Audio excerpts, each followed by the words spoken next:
Hello again, everyone, and welcome back to Reddit Aliens. I am John, and as always, thank you so much for being here. Good topic, let's do it. What's the creepiest real-life experience you've ever had? Please remember to like, share, and subscribe. This happened to a friend of mine's housemate during their time at university. It was at the house she lived in before moving in with my friend after this event occurred. During her second year at university, she lived in a house with 3 other people.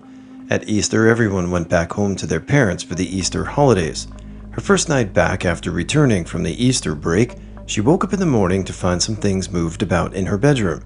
She thought nothing of it and put it down to moving it herself the night before and not remembering. She woke up the next morning to more stuff moved around, like her TV and chair, etc. She started to get a bit scared and told her housemates to quit moving her stuff about as it wasn't funny and very creepy. They all said they didn't touch anything. The next morning, even more stuff had been moved and she started to get very worried. Again, she told her housemate to stop, but they swore they haven't touched anything and they were getting very concerned themselves. The 4th night, she woke up during the middle of the night.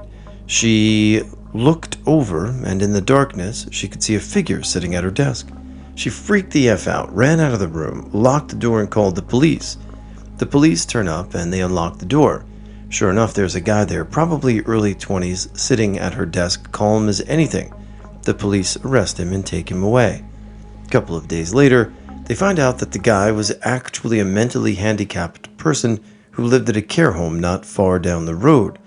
His mother, who was his full-time carer, had looked after him until her death a year or so earlier, when he was then moved into the home. He's been a missing person for a few weeks now, and it turned out that the house this girl and her friends lived in used to be him and his mother's house. In particular, her bedroom used to be his. He eventually told the police that when he ran away from the home, his old house was where he went to. He managed to get in somehow and spent the whole time there.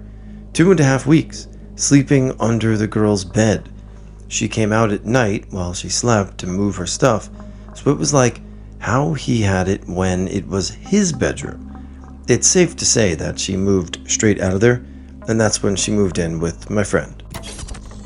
About 6 years ago, I was in my final year of high school, and due to the weird timetable that 12th grade had at my school, we regularly had 2+ hour breaks between classes, early finishes, and longer lunch breaks.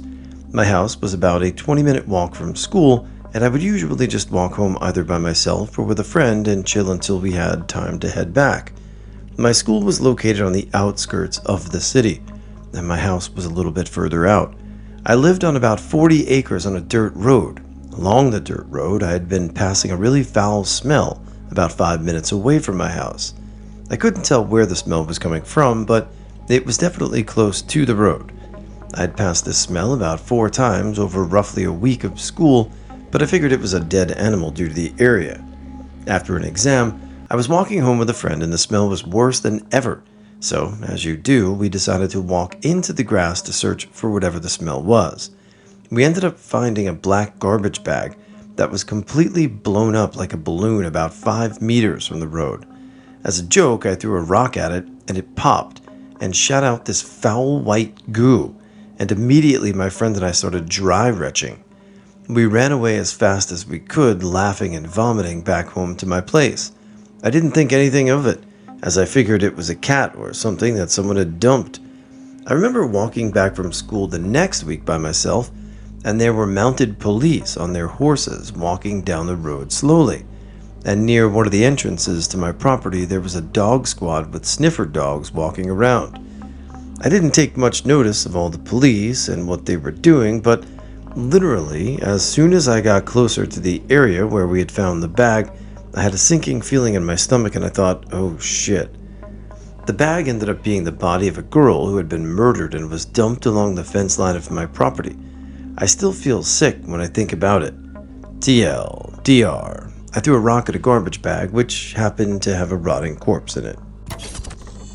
This isn't exactly creepy, but it's one of the scariest things that's ever happened to me. I was driving down the highway with my boyfriend in the passenger seat and my dad in the seat behind my own. My dad is an epileptic, and he fits in extremely sporadic. Sometimes he goes extremely stiff, and other times he will try to get out of places or grab and punch people. Mid-conversation, I felt his hands wrap around my throat as I was driving, pulling my head back and making it increasingly difficult to drive. My boyfriend managed to help steer the car into the hard shoulder, but it was one of the scariest experiences of my life. When I was about 10, my family of 6 lived in an extremely small apartment, 2 bedrooms upstairs and then the living room. When I was tired of my siblings, I would sleep downstairs. One night I'm lying on the couch facing the front door and watching the sky through the window by the door when a face shows up in the window illuminated by a lighter. I freeze and the face goes away. I'm pretty relieved, thinking it was maybe our druggy neighbors seeing if my parents were still awake when it shows up again. I try to scream, but when I open my mouth, nothing comes out, not a sound. The person then kicks in the door and walks in the room. He sees me, smiles, and goes toward the kitchen.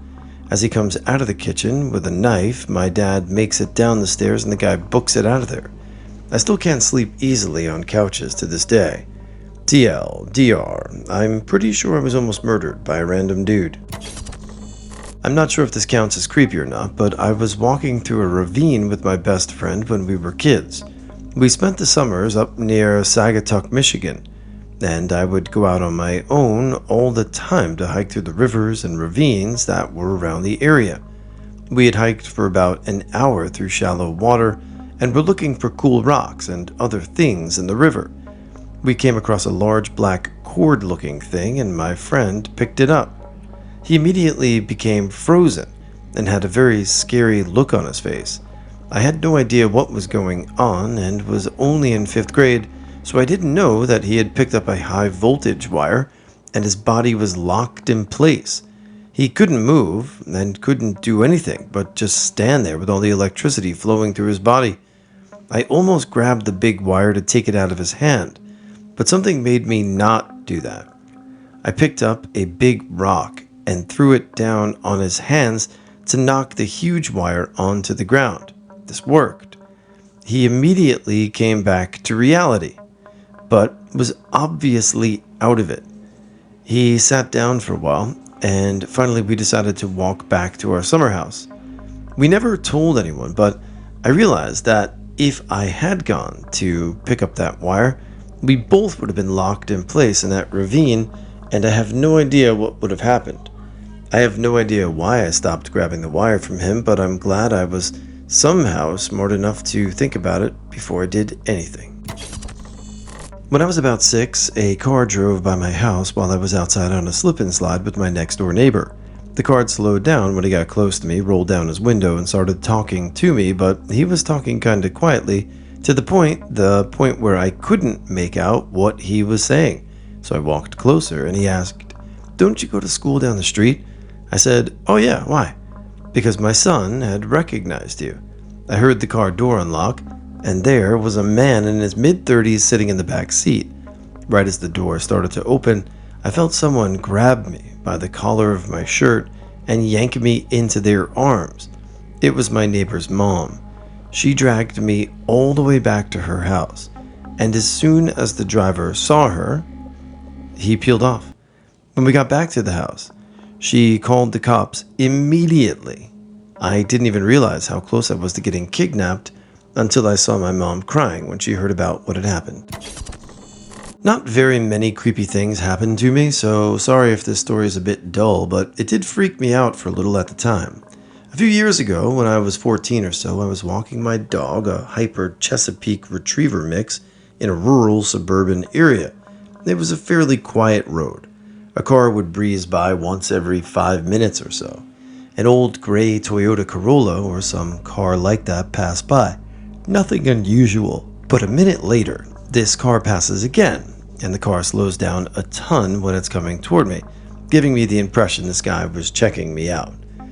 This guy ends up passing up and down the road stalking me. I end up faking having a cell phone and talking to someone on the other end, in case he has any ideas. The dog gave me a sense of security too, and maybe the 6th or 7th time the guy does it, I duck into the woods to hide. He swings by twice more, and I wait 10 minutes to see if he comes back. He doesn't. I end up running back home with a very confused and disappointed dog. I think later on there was a news story that matched my stalker's description and was charged with attempted R. Could be wrong though. Still creepy. I didn't go for a walk for about a week after that. When I was in middle school, my friends and I were hanging out on a trampoline in the backyard late at night, maybe like 11 p.m. or so. The backyards are all connecting, meaning there are trees and small fences separating them, but you can walk through them. Some guy comes through and asks if we have seen a little orange tabby cat, and we tell him no. He said he lives around the corner, and if we see it, he'll give us a reward. Okay, cool. We think nothing of it and go back to talking about Pokemon cards and why Charizard is a god on paper. No joke. 2 minutes after this guy leaves, this little car wanders through, and we think, is that the cat he was talking about? My friend grabs it, and we all proudly march to the guy's house to collect our reward. The guy's sitting on his front porch, and we bring the cat to him. He's so excited and says, "Oh, I have the reward inside. Just come in and I'll give it to you." We were kind of sketched out, but we decided to go in and stay. He says, "Oh, if you don't come in, I can only give the reward to the ones that come in." He was going to give us $100 for a person to go in. Still, we had 2 guys go in and take what felt like forever, but they came out and had $200 with them. They said there was plastic on everything in there and something felt wrong. I feel as though if we all went, we would have been killed, but keeping 2 outside that knew where the friends were, I guess was enough to deter him. Still, it was a weird occurrence. I mean, you never know, but yeah, I know I wouldn't want my children going into that house, just on the circumstance. So you did the right thing by not going in there. I don't know if I'd even have walked there, but $200 is $200, right? So me and my friend decided to go explore this old group of houses, probably from the 1930s. Anyway, the main house has 3 stories and is so overgrown a fully grown tree is blocking the door. Naturally, the only other way to get in is through the cellar doors. So we go down using nothing but our phone lights, and it wasn't really creepy at all, although the ceiling was low, about 5 feet high. So we go to the 2nd floor, and once again there's nothing, no furniture or trash, just nothing. So we go upstairs, and it's the same story. However, at this point, the 2 of us realize the place is spotless and has none of the normal dust and dirt. Nope, it was immaculate, which is creepy in itself. So we go upstairs and nothing once again. We do, however, notice a piece of plywood had been screwed into the wall, and so obviously we rip it off to see what lies behind. What we found were the stairs to the attic. When we went to the attic, there was a single chair sitting facing out of the only window in the attic.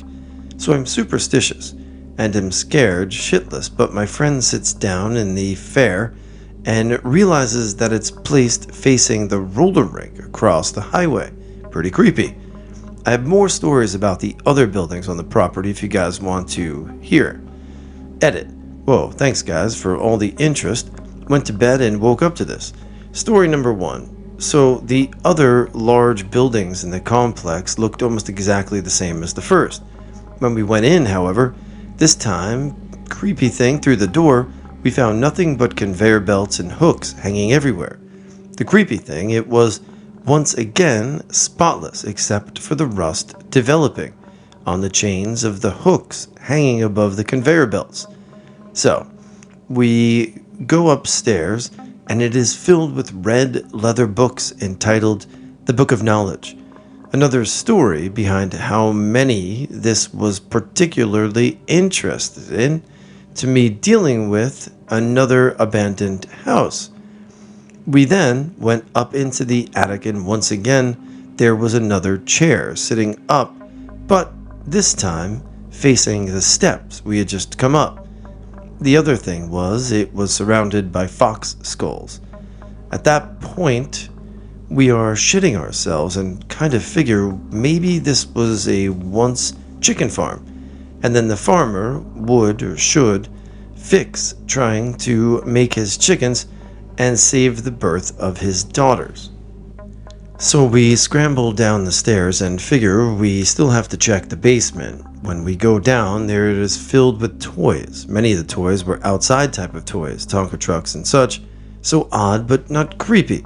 Story 2, after we leave the chicken processing house, we decide to check out all the campers in the property, about 5 in total, and none of them are standing upright.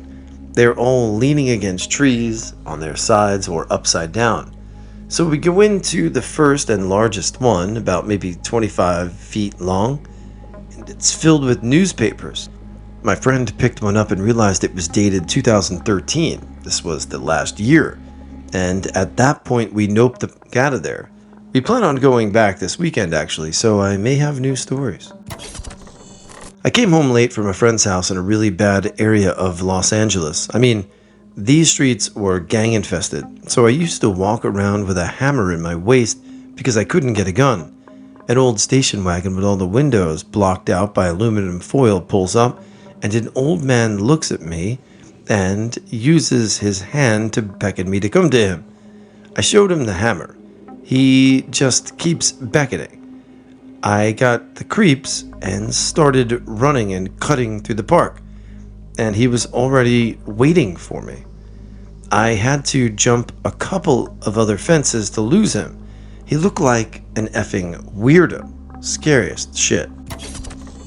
This happened to my wife during college. She lived on campus in a more remote mountainous area. One night, maybe 8 or 9, her and her few classmates decided to take a nice peaceful walk up the mountain road past the college. They'd been walking for 10 minutes, when suddenly car lights flick on in the darkness as the side of the road and a vehicle comes screeching past them. 2 seconds pass, and a half-naked girl comes running out of the darkness, shrieking. My wife, terrified, runs the other way back to the college. Luckily, the others stayed with the girl and helped her.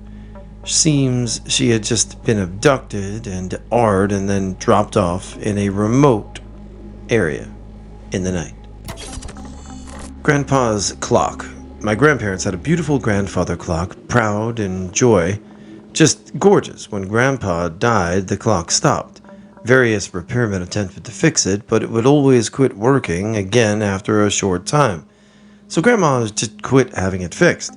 It was still beautiful to look at, and it was a focal point in her home. A couple of years later, 2 years ago, Grandma was stuck with a sudden, serious illness and was given only a short time left to live. My sister basically moved in and took care of her full time. Grandma died in my sister's arms. At that moment, the clock struck. Nobody was out in that room. Nobody had touched it. It had been working ever since. It died when Grandpa passed, and it came back came back to life the very moment Grandma joined him.